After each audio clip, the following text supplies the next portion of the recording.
Bienvenue sur Das.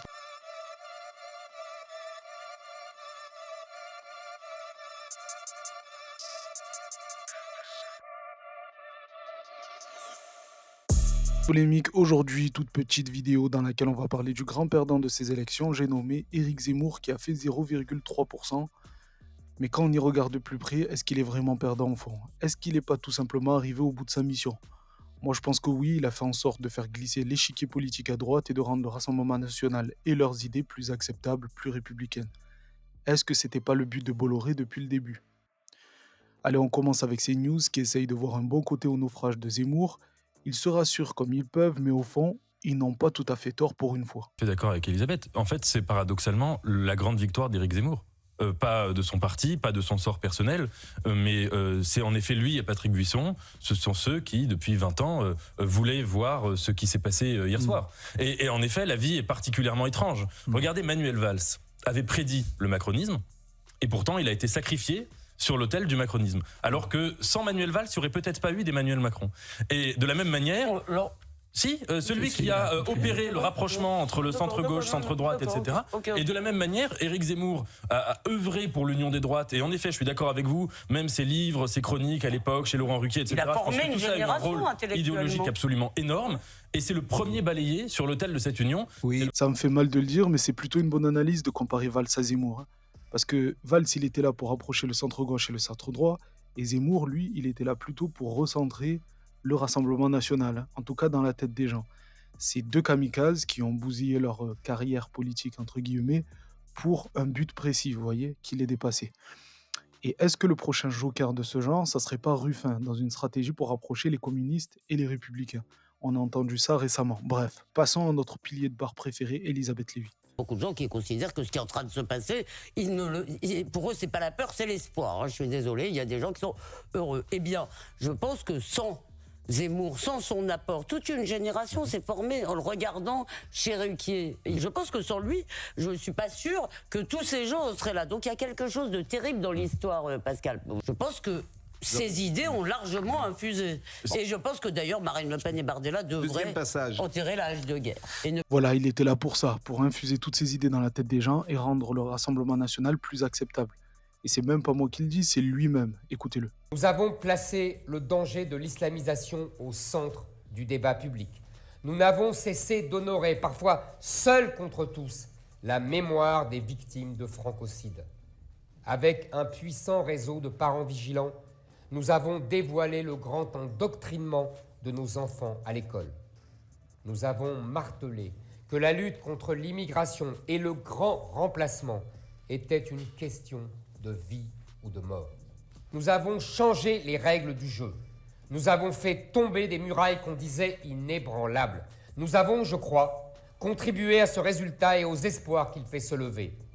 Même si je peux penser qu'il avait des ambitions supérieures, il n'y a qu'à voir la manière dont il a souffert de la trahison de Marion Maréchal, la feuille de route qui lui a été donnée, c'est celle-ci. Il le dit lui-même, ça a permis de mettre au centre du débat certains thèmes qui étaient l'apanage de l'extrême droite. Donc maintenant, c'est des thèmes qui sont devenus normaux, qui peuvent et doivent être débattus. Il a tellement normalisé tout ça qu'aujourd'hui, un journaliste peut demander sérieusement en quoi le RN est raciste. On en est là. J'aimerais que vous m'expliquiez qu'est-ce qu'il y a de raciste dans le programme de monsieur. Eh bien, la traque des origines, monsieur. Parce que quand on sépare les Français, en distinguant ceux qui ont une nationalité de ceux qui en ont plusieurs, on est dans un projet qui est xénophobe. Alors ça, ils le font pas. On est dans la recherche des origines. Si, ils le font. D'ailleurs, monsieur, si vous n'êtes pas militant d'extrême droite, au moins journaliste d'extrême droite, vous pourriez rappeler les faits. Monsieur Bardella a réaffirmé cette position qui consiste à séparer les Français et à distinguer les binationaux des autres. Vous savez qu'il y en a 3,5 millions. Vous savez que c'est une insulte qui est insupportable pour des millions de familles, de gens qui se sentent menacés, de gens qui ont peur. Monsieur, la France, vous ne la connaissez pas. La France, ça n'est pas ça. Donc voilà qui est profondément raciste dans le projet d'extrême droite. Vous entendez comment le simple fait de rappeler que le RN se repose sur ça pour attirer des électeurs vous voit à la télé d'être agressé. Les médias, ils supportent même plus qu'on critique ou qu'on dise du mal du Rassemblement national. Zemmour, il a gagné. Vous vous rendez compte quand même le bourgeois Charles Consigny, qui est de droite, il le cache même pas, il voit à quel point on est en train de glisser vers quelque chose de dangereux. Voir qu'aujourd'hui, le mainstream, c'est devenu le Rassemblement national. C'est-à-dire que là, moi je dis une chose qui est une vérité factuelle, à savoir que le RN est l'héritier des pétainistes. C'est une vérité factuelle. Ça a été fondé par des gens qui étaient fondamentalement féministes, anti-gaullistes. Mais non, mais écoutez, c'est-à-dire que maintenant, dans les médias français, vous réalisez à quel point dans les médias français, déphasé par rapport à 11 millions d'électeurs que vous traitez de fascistes. Mais je ne les traite pas de fascistes. Je vous donne la filiation historique. Mais on la connaît. Et vous en concluez quoi? Et c'est marrant parce qu'on se fait agresser par ses voisins de plateau. C'est juste. Quand on dit ces vérités historiques. Maintenant, mais c'est un truc de dingue. Non, mais surtout, essayons d'avancer un peu. Non, mais c'est quand même très. Non, mais c'est symptomatique. Vous avez le droit du de le moment. penser. C'est symptomatique du moment qu'on vit. C'est symptomatique de ces 30 dernières années. C'est un peu. Voilà. Et les électeurs vous disent, élection après élection, arrêtez. On a un message à vous faire passer.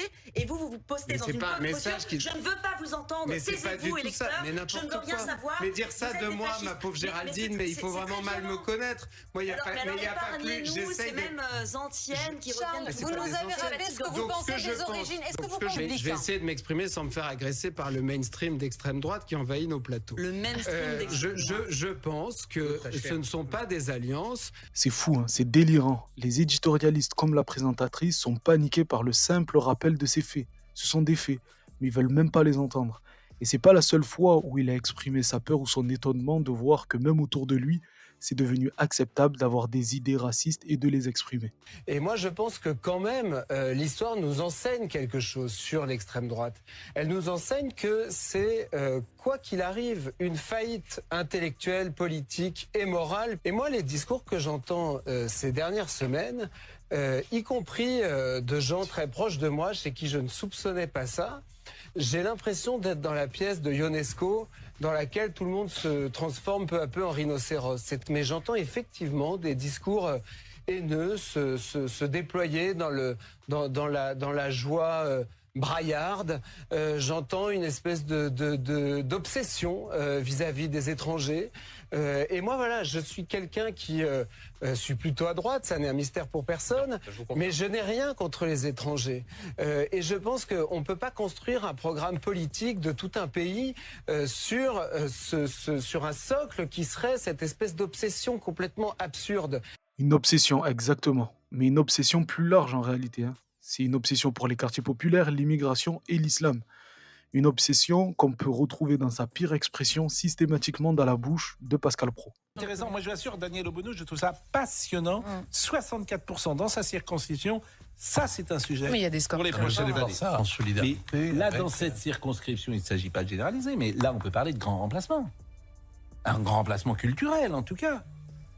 Lorsque vous avez 64% des gens qui votent pour une jeune femme qui a pris la position qu'elle a prise sur le Hamas, en disant c'est un mouvement de résistance, ben là vous avez quelque chose qui échappe à ces fameuses valeurs de la République traditionnelle, comme on dit. Donc vous avez un vote purement communautaire. Non ? Oui. Voilà, donc tout ça vient justifier le grand remplacement, en tout cas la théorie du grand remplacement, parce que voter Daniel Obono, c'est un vote communautaire. Mais alors, voter Bardella, c'est un vote communautaire ou pas? Et en fait, ce qui est bien avec Pascal Praud, c'est qu'il se cache même pas. Il se cache même pas parce qu'il n'a pas peur de la com, ils vont rien faire. Zemmour, avec tous ses propos sur les Arabes, les Noirs et l'islam, il a normalisé ce genre d'idées ou d'opinions, comme ils le disent, hein. Regardez par exemple les propos de Sylvain Maillard sur l'antisémitisme et le racisme. Je sais pas pourquoi ils sont toujours obligés de hiérarchiser les deux.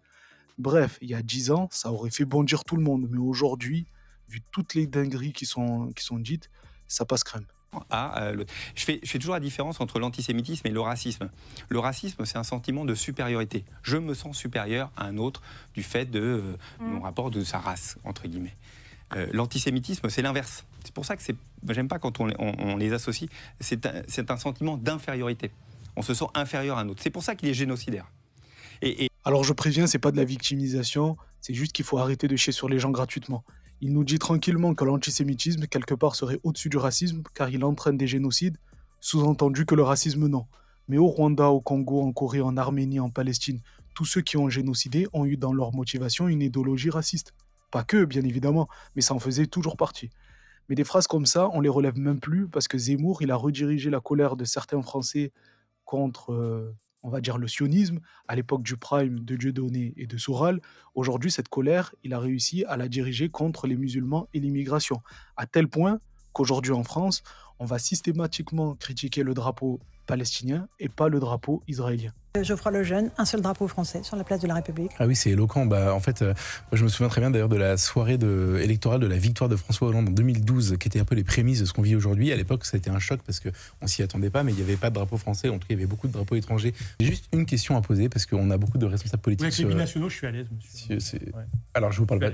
Non, je vous parle pas de ça. En fait, je vous parle des drapeaux étrangers en France. Moi-même, ça vous gêne. Le drapeau de la Palestine, ça vous gêne? Qu'est-ce que vous gêne? Oui. Alors, Paul Vallier. Aujourd'hui, des millions de Français qui sont insurgés contre le massacre en cours à Gaza, contre ce génocide terrible. On parle pas de ça. Des dizaines de milliers d'innocents. Vous ne croyez pas que c'est une question pour le futur gouvernement français? Alors, pour élire le Parlement français, pour décider la politique de la nation française, ok? Oui. Donc, voir des gens qui célèbrent votre score avec des drapeaux étrangers, oui, ça me dérange. Ça me dérange pas. C'est pas un problème de binationalité. J'ai des binationaux dans ma famille. Vous êtes un militant d'extrême droite. Je comprends que vous êtes révulsé par le rappel que la France est une société mélangée. Attendez,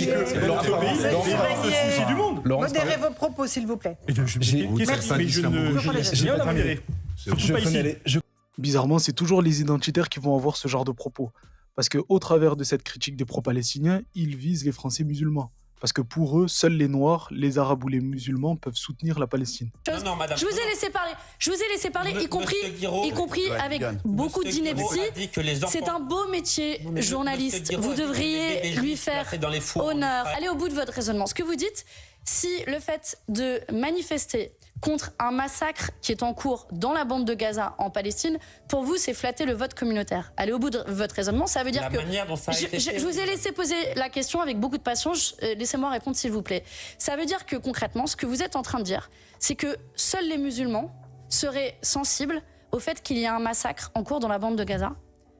Ce que vous venez de faire, ça porte un nom. Ça s'appelle du racisme. Pas du tout, madame. Moi, je ne suis pas de confession musulmane et pourtant, je suis sensible à ce qu'il se passe dans la bande de Gaza. Parce que vous voyez, ce sont des hommes et des femmes, des enfants, comme vous et moi, qui demandent qu'une chose, à vivre en toute dignité. Voilà, donc c'est pas pour rien que Bolloré a racheté le groupe Canal et poussé Zemmour. Voilà les résultats 10 ans après. On a un Rassemblement national qui est décrit comme la nouvelle droite républicaine, en tout cas dans les médias. Mais heureusement, il y a des médias indépendants qui font le taf sur le terrain pour donner un autre son de cloche, comme le Média TV, qui montre concrètement les conséquences terribles de toute cette dérive dans la vie de nos concitoyens. C'est moi la patronne, c'est moi qui dis oui, qui dis non. Ils sont pas en grève, c'est illégal. Mais non, c'est eux qui ont décidé qu'ils étaient en grève. Ils peuvent être en grève qu'à travers mon syndicat. Le premier groupe, ils ont des papiers, ils travaillent, mais elle a levé 30% des salaires. Le deuxième groupe, ils n'ont pas de papiers. Elle a levé les 50% des salaires. Du coup, vers 13h, le sien m'a mordu. Vers 18h, je sortais à l'hôpital. Franchement, je suis une blanche. On est bien d'accord? Avec tous ces noirs, vous croyez qu'on n'a pas peur? Je vous invite à aller voir ce reportage sur le Média TV qui montre cette bourgeoise qui a une affaire familiale de nettoyage et qui a employé des sans-papiers. Et elle leur faisait la misère. Elle leur faisait du chantage au papier, elle les faisait travailler 7 jours sur 7, elle leur baissait leur salaire sans aucune raison, etc., etc. Et ça montre toute l'hypocrisie des identitaires français. Ils veulent plus de l'immigration, mais ne disent pas non à ce qu'ils fassent les tâches les plus ingrates dans des conditions de quasi-esclaves.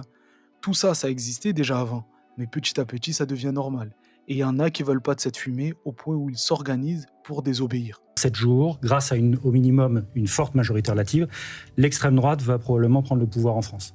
Parce que l'extrême droite sera probablement au pouvoir en France dans 7 jours, le réseau de résistance à l'extrême droite a été créé à l'heure où je vous parle, qui est constitué essentiellement de fonctionnaires et dont les principales méthodes seront le refus par des fonctionnaires d'exécuter certains ordres, la désobéissance civile et l'activisme judiciaire. Il s'agit essentiellement de fonctionnaires parce que quand l'extrême droite va gouverner ce pays, un certain nombre d'ordres porteront atteinte aux valeurs républicaines fondamentales. Je fais partie des gens, et on est assez nombreux, à considérer qu'en fait, la probabilité que ce soit l'extrême droite qui gagne est tellement forte qu'il est raisonnable de s'organiser en termes de désobéissance civile. On a eu un avertissement avec la lettre ouverte des diplomates menaçant de désobéir, car l'arrivée au pouvoir de l'extrême droite les mettrait en danger. Ben écoutez, il semble que ce soit concret. Voilà, dites-moi en commentaire si pour vous Zemmour a réellement perdu au final, vu que sa mission première a été accomplie. N'hésitez pas à vous abonner, mettre un pouce bleu et partager. Moi, je vous donne rendez-vous dimanche pour peut-être le tournant de ces dernières décennies. En attendant, prenez soin de vous. Respirez. Dans tous les cas, on est ensemble. Ciao.